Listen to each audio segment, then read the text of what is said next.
Alright. And aside dyan, guys, there will be positive changes and good karma. Actually, itong good karma nyo, guys, yan yung magdadala sa inyo ng positibong pagbabago, no, sa buhay nyo. You are reaping, no? Kumbaga, parang inaani mo yung mga good karma mo right now. Kaya maaari magkaroon ng positive change sa buhay nyo. Ito, guys, I'm sensing na you are becoming a better person, or you are becoming, or your life is becoming better. For the better yung nararamdaman natin. Ang nararamdaman ko dito, guys, is you are moving on, letting go of the old.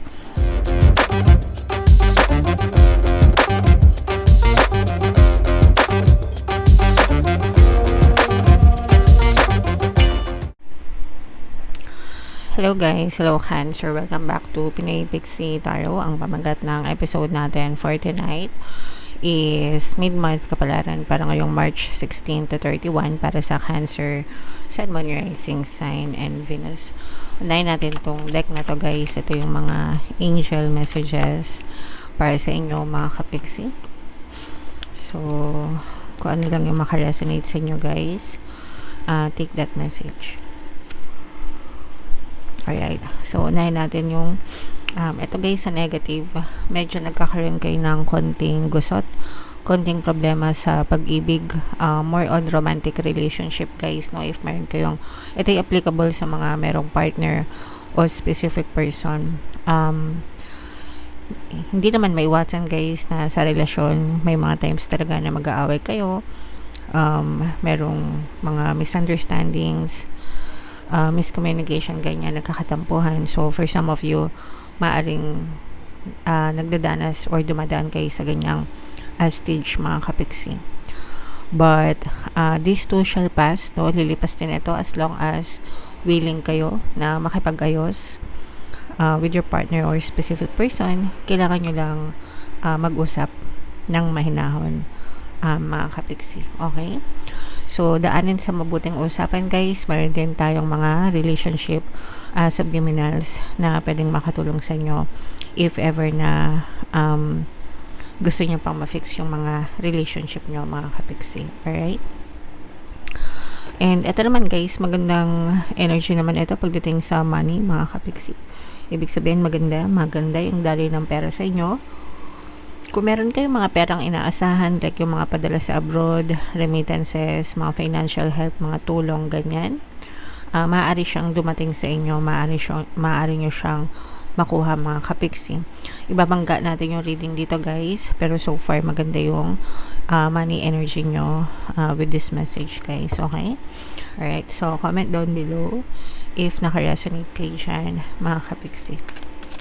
Ito naman ay sa love, mga love messages ng person mo, more on dark side or dark confessions, guys. Excuse me. So, dito maaari din natin makita kung bakit kayo nagtatalo, guys, no? Yung sa loobin ng person mo. So, I'm not sure I can meet your expectations. The pressure is too much for me. So, ito yung pinagdadaanan ng person mo na parang pwedeng marami ka kasing mga hinahanap sa kanya or marami kang demand sa kanya, and para sa kanya it's too much, no? Too much yun. Nahihirapan siyang ibigay yung mga demands mo, mga kapixie. And nag-i-emo itong person mo. I'm going through a roller coaster of emotions. I won't admit it. Pwedeng meron siyang problema sa sarili niya, mga personal problems niya. And pwedeng nakakadagdag pa yung problema nyo sa relasyon, kaya nag-i-emo itong person mo, pero hindi niya pinapahalata or hindi niya pinapaalam sa inyo. Guys, I tried to run from this connection but my soul craves you. Ibig sabihin, hinahanap-hanap ka pa rin ng person mo. There are times na probably gusto niya na makipaghiwalay or makipag-split sa inyo, ganyan, pero babalik at babalik siya sa'yo, hinahanap-hanap ka pa rin niya, although hindi siya nagsasalita, no? Kahit hindi siya nagsasalita, for some of you, even if hindi sila nakikipag-usap sa'yo, you're always on their mind, mga kapixie. So, this will be true if you're always listening, guys, dun sa ating pampabalisa at saka pampamis na subliminal, guys. Super effective. Super dami na ng success stories kahit hindi kayo nag-uusap, guys. kahit hindi nga kayo nagkikita, no? Palagi kayong hahanap-hanapin ng person nyo. Hindi yan matatahimik, guys, no? So, palagi nyo lang pakinggan yung subliminal na yan, guys. Super effective. I think, more than 1 million views na siya dito sa ating channel, guys. Alright, so comment down below, Cancer, if feeling nyo nakaresonate kayo dyan sa mga messages na yan. Hanapan natin yung energy ng Cancer, guys. Habang sinashuffle ko to, panoorin nyo muna yung video natin regarding sa ating paano mag-manifest ng abundance video course. Kapiksi, sawa ka na ba sa mga struggles at hirap sa buhay mo? Masipag ka ba at masikap sa buhay ngunit hindi ka pa rin umaasenso? Ilang beses ka na bang nag-attempt mag-negosyo at mag-invest pero palagi ka pa rin nalulugi? Sa pagkakataon na ito ay maaaring may subconscious beliefs ka na nagiging balakid sa iyong pag-unlad at pagyaman. Introducing, paano mag-manifest ng abundance video course. Dito ay matututunan mong ma-overcome ang mga balakid mo para tuluyan ka ng umunlad, umasenso, sumagana, maging matagumpay, successful at maswerte sa iyong kabuhayan, pera, trabaho, negosyo sa lapi at kaperahan ng bonggang-bongga. Dali, mag-send na ng email sa pinoypixie@gmail.com at simulan na ang iyong pagyaman ngayon. Alright, so sa lahat ng gusto mag-avail ng course, guys, meron tayong paano mag-manifest ng abundance video course, paano mawala ang third party at magkaroon ng harmonious na relationship, paano pabalikin si ex, reverse breakup. Sa mga interesado, guys, mag-send lang kayo ng email sa pinoypixie@gmail.com. And sa mga naghahanap, guys, ng pampaswerte, meron tayong money shaker jar, guys, at saka itong mga pampaswerte ng bracelets. Ito yung number ko sa WhatsApp, guys, i-chat nyo lang ako dyan, ilalagay ko din yan sa description box at saka sa comment section, mga kapixie. So, dumadami na, guys, yung success stories natin sa money shaker jars. Huwag na kayo magpahuli, mga kapixie. So, Cancer, kayo ay represent ng Queen of Cups. Meron din ditong presence, guys, ng air sign, Aquarius, Gemini, Libra. For some of you, maaaring may air element kayo sa inyong natal chart, or you may be dealing with another air sign. Ito, guys, ang nakikita lang natin for some of you, no? Maaring na-stuck kayo, guys, pero parang magbabago na yung buhay nyo, guys. Magkakaroon na kayo ng time para maka-move on, kasi for some of you, parang merong isang sitwasyon na na-stuck kayo sa buhay nyo. Let's say, pwedeng trabaho or relationship or whatever, guys, na parang matagal kayong na-stuck. Di kayo maka-move on, but now ang nakikita kasi natin dito is nag-heal na yung sitwasyon na yan, naayos, nag-heal yung mga emotional pain na attached dito sa mga sitwasyon na to, and parang mas nagiging stronger kayo right now, mga kapixie, and eventually, guys, maka-move on kayo completely and maghihilom yung mga sugat nyo ng nakaraan, and doon na magkakaroon ng doon na mag-start yung progress nyo, yung movement nyo sa buhay, mga kapixie.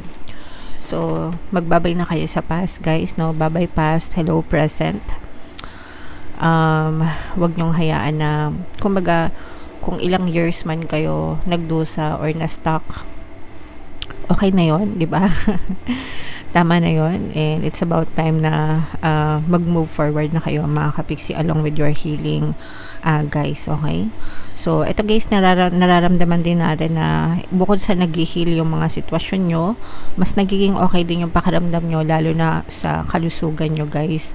You're beginning to feel more healthy, more energized. Syempre, guys, pagdating sa kalusugan, always na magpakonsulta sa mga doktor at mga manggagamot, no? Na negotiable yan, especially if meron kayong mga dinadanas or pinagdadaanan sa katawan nyo, mga kapixie. So, palaging alagaan ang health, guys, no? Mental, emotional, physical, and even yung spiritual health nyo, guys. Alright? Okay.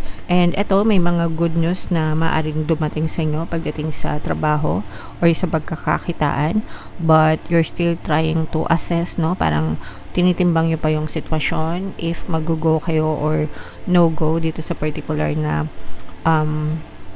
good news na to. So, let's say, meron kayo ina-apply na trabaho, nakatanggap kayo ng job offer, pero parang hindi mo siya basta-basta tatanggapin, no? Parang tinitingnan mo pa yung other options na meron ka, yung better options, no? And okay lang yun guys, pagdating talaga sa pagkakakitaan, dapat pinag-iisipan natin mabuti yan, and dapat alam nyo kung ano yung worth nyo, hindi lang yung oo tayo ng oo. Kahit tayo pa yung naghahanap ng trabaho guys, no? Dapat marunong din kayong mamili, mga kapiksi. Alright, and aside dyan guys, there will be positive changes and good karma. Actually, itong good karma nyo guys, yan yung magdadala sa inyo ng positibong pagbabago, no, sa buhay nyo.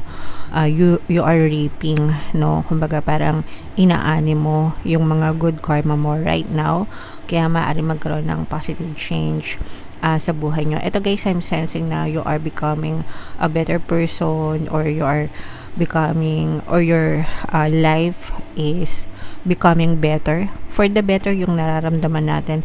Ang nararamdaman ko dito guys is you are moving on, letting go of the old, and welcoming something new, no, na mas magaan. Parang binibitawan mo yung mga mabibigat, mga pangit, mga tinik sa dibdib mo guys, no? And parang wini-welcome mo yung mga magagandang changes, mga magagandang opportunities sa buhay mo. Kaya mas nagkakaroon ka ng positibong resulta sa buhay mo, mga kapiksi. Okay? So, yeah. Ganun talaga guys. Kung gusto natin magkaroon ng pagbabago sa buhay, dapat dinadrop talaga natin yung mga kaartihan, kadramahan natin sa buhay. And let's just focus on love and light and gratitude, mga kapiksi. Alright? Okay, so what else? Tingnan pa natin. Ito guys, maaaring may magbalik, magparamdam, reconciliation. Ito guys, no, kung yung sa relationship kanina, mga kapiksi, na sinabi natin na maaari kayo nagkakaroon ng problema sa relationship, mafi-fix din yan guys, no, if willing kayo. Kung kayo ay hiwalay na, or kung kayo ay nagkakaaway, there is a room for reconciliation, no? Pag sinabing reconciliation, pagbabate. Not necessarily pagbabalikan. For some of you, pwede. For some of you, pwedeng magkabate. Guys, no? Reconnection, mga kapiksi. And okay na yun, guys. At least, kapag nagkabate kayo, na madadrop yung mga negative emotions, di ba?